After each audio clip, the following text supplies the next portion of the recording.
Welcome back to the Business Book Club.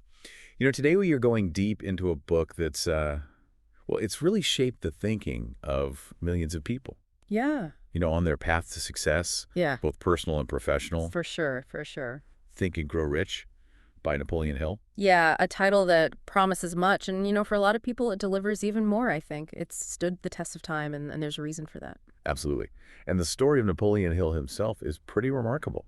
Born in humble beginnings in Virginia back in 1883, he went on to become this renowned motivational author. Yeah. And you could argue his own life, his journey to understanding and articulating these principles of success really mirrors the very essence of what he teaches in the book. Yeah, there's a compelling authenticity to that, isn't there? Someone who dedicated, a big chunk of his life to studying success and then seemingly applied those learnings to his own trajectory. Exactly.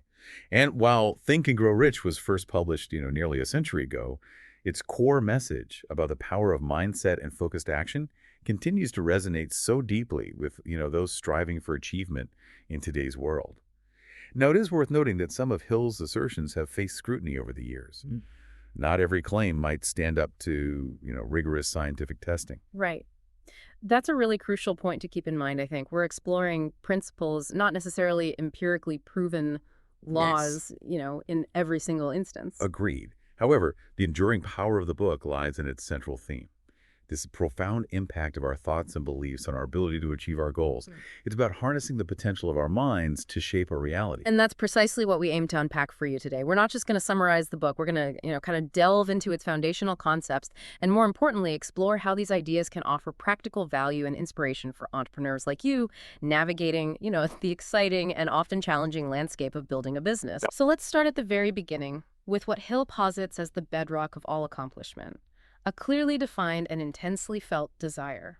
This idea of definite desire isn't just about vaguely wishing for success, is it? It's something much more potent. Exactly. It's a burning ambition, a crystal clear vision of what you want to achieve. Think of it as the fuel that propels you forward, especially when obstacles arise. Right. Hill illustrates this beautifully with the story of Edwin C. Barnes and his unwavering desire to work with Thomas Edison. What struck me about that story is the specificity of Barnes' goal. He didn't just want any job at Edison's company. He had a very clear picture in his mind of a partnership of working alongside this great inventor. Yeah, that distinction is so important for entrepreneurs. Yeah. It's not just about wanting a successful business. It's about having a crystal clear vision. What problem are you solving? What impact do you want to make? Who is your ideal customer? And what does success look like in measurable terms? The more specific you are, the more focused your actions will become. And initially, the odds were stacked against Barnes. He didn't know Edison, and he lacked the funds even for the train journey. Many would have seen those as insurmountable barriers. Indeed. Those are the kinds of challenges that can quickly extinguish a mere wish. But Barnes possessed that definite desire, and it fueled his resourcefulness. He found a way to get to Orange, New Jersey, and for years he was willing to do whatever it took, even menial tasks, just to be in Edison's environment to be closer to his goal. It wasn't about the immediate job satisfaction. It was about the direction it took him. What's truly compelling is his mental resilience. For 5 years, without any explicit encouragement from Edison, he held that unwavering mental image of himself as Edison's partner. That's the power of a truly definite desire. It sustains you through periods where there's no external validation. So for you, our listener who's navigating the entrepreneurial path, take a moment to really define your definite desire. What is that core ambition that ignites your passion and directs your efforts?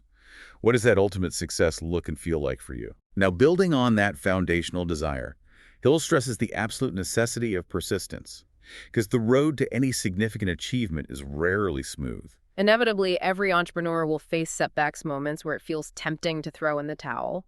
This is where persistence becomes your lifeline. Hill uses a powerful, almost cautionary tale to illustrate this, the story of Mr. Darby and the gold mine. Oh, that story always makes me cringe.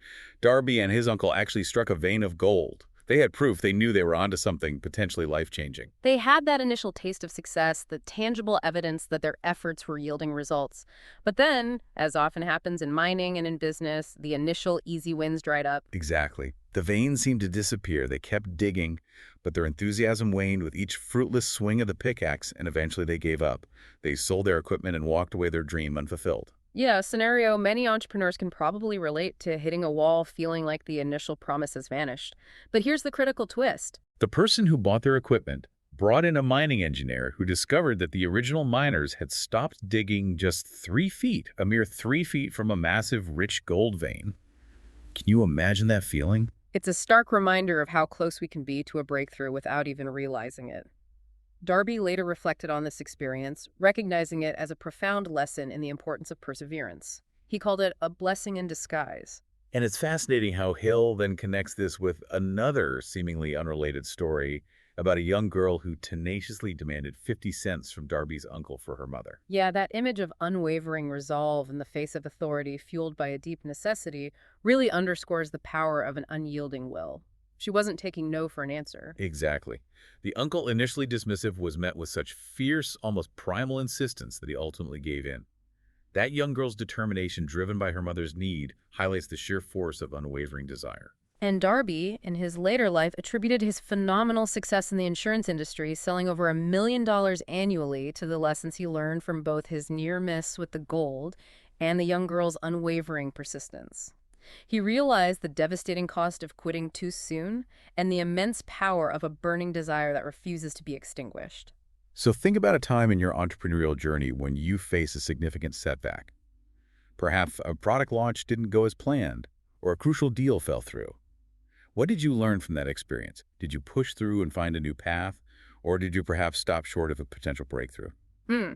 Now let's delve into the realm of the mind with Hill's concepts of faith and autosuggestion. Okay, so here Hill emphasizes the power of belief, not just hoping, but truly believing in your ability to achieve your desires. He calls faith the head chemist of the mind. That's a powerful metaphor. The idea that our faith acts like a catalyst, blending our thoughts and emotions to create the mental state conducive to success.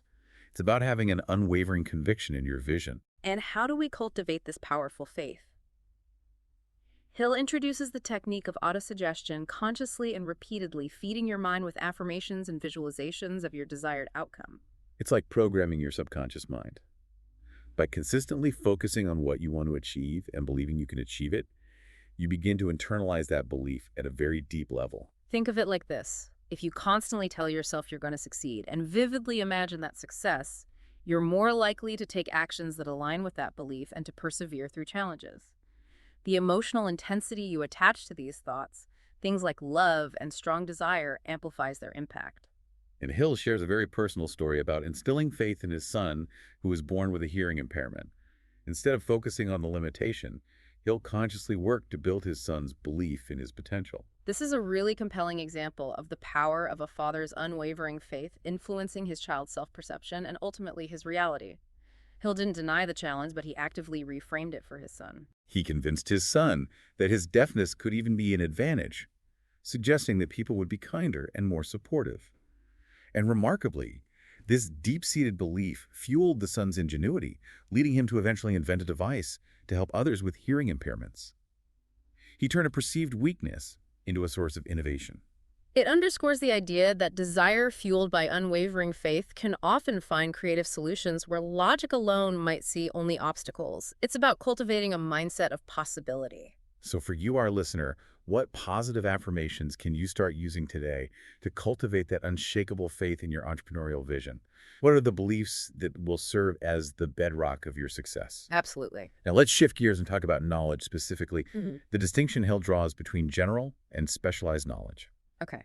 This is a crucial distinction for entrepreneurs. In today's information-rich world, it's easy to get bogged down in a sea of general information that doesn't necessarily move you closer to your specific goals. General knowledge, while interesting and perhaps making you a well-rounded individual, isn't necessarily the key to building a thriving business. It's broad, but often lacks the specific application needed to solve concrete problems. Think of it as having a vast but unfocused toolkit. You might have a lot of tools, but not the precise ones needed for the specific task at hand.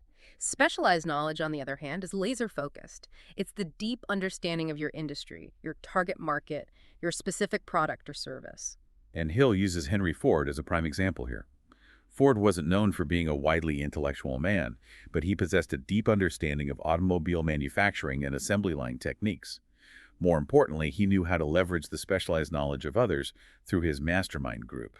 Yeah, Ford's genius wasn't in knowing everything himself, but in knowing how to access and organize the specialized expertise of others to achieve his vision.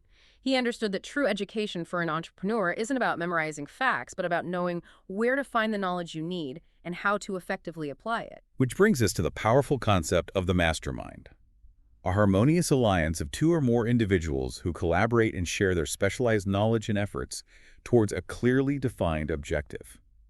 Hill emphatically states that no great fortune is ever accumulated in isolation. Yeah, the synergy created within a mastermind group is invaluable for an entrepreneur. Yeah. You gain access to diverse perspectives, different skill sets, and collective problem-solving power that far exceeds what you can achieve on your own.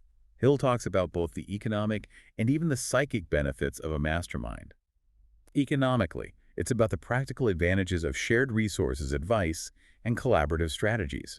Think about co-founders bringing complementary skills to a startup. And in today's interconnected world, your mastermind doesn't have to be limited to people in your immediate vicinity. Consider building a virtual mastermind group with individuals who have complementary skills or experience in areas where you need support. Regular virtual meetings and shared resources can provide the same synergistic benefits Hill described. And the psychic aspect, while it might sound a bit abstract, refers to the heightened creativity and intuitive insights that can emerge when like-minded individuals focus their energy on a common goal. It's about tapping into a collective intelligence. So for you, the entrepreneur listening who is in your current network, who are the individuals whose specialized knowledge and support could be invaluable as you build your business? Who could you invite to become part of your mastermind? That's a good question. Now, a major hurdle that many entrepreneurs face is the challenge of making decisions and overcoming procrastination.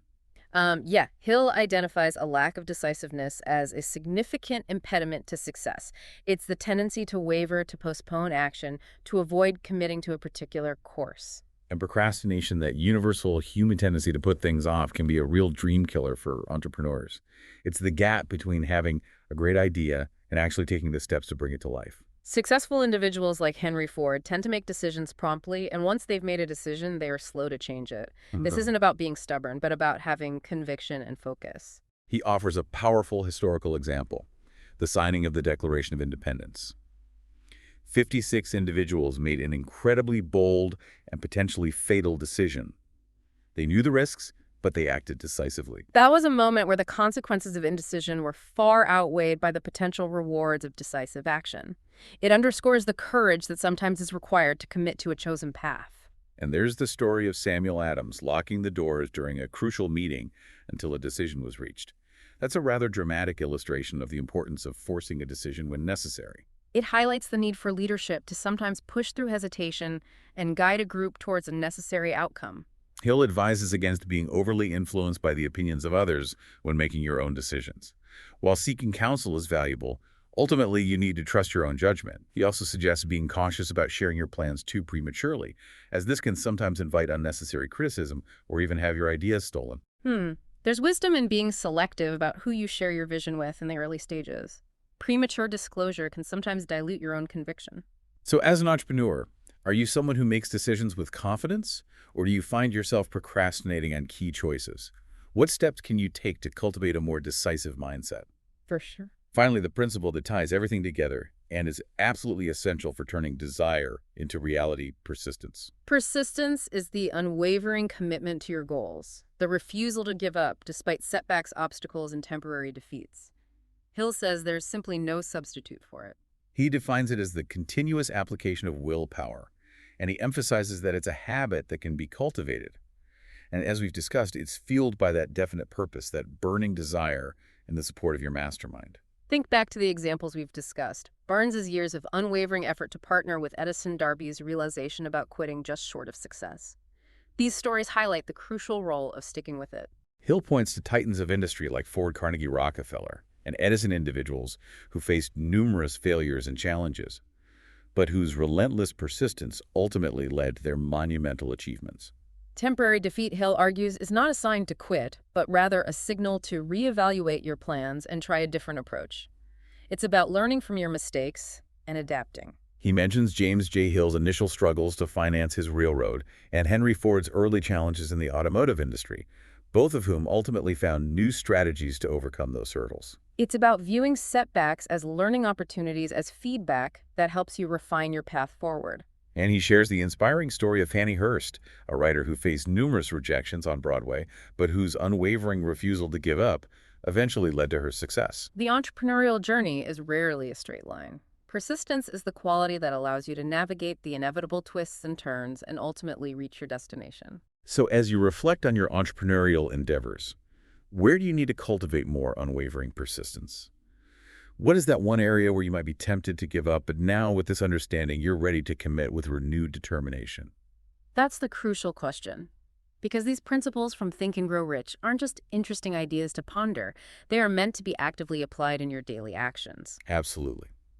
Today's deep dive has explored the core tenets of Think and Grow Rich: the power of a definite desire, the vital role of persistence, the influence of faith and autosuggestion, the strategic importance of specialized knowledge and the mastermind, the necessity of decisive action, and the ultimate power of unwavering persistence.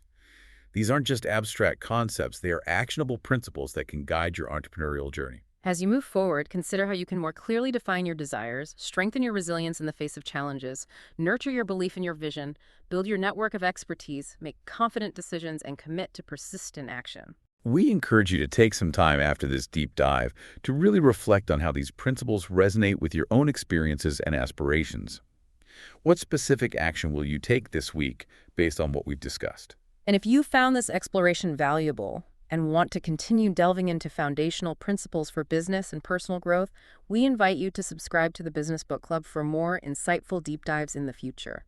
We look forward to helping you unpack more essential knowledge in our upcoming sessions. Thanks for joining us for this deep dive into Think and Grow Rich. Thanks for listening. See ya.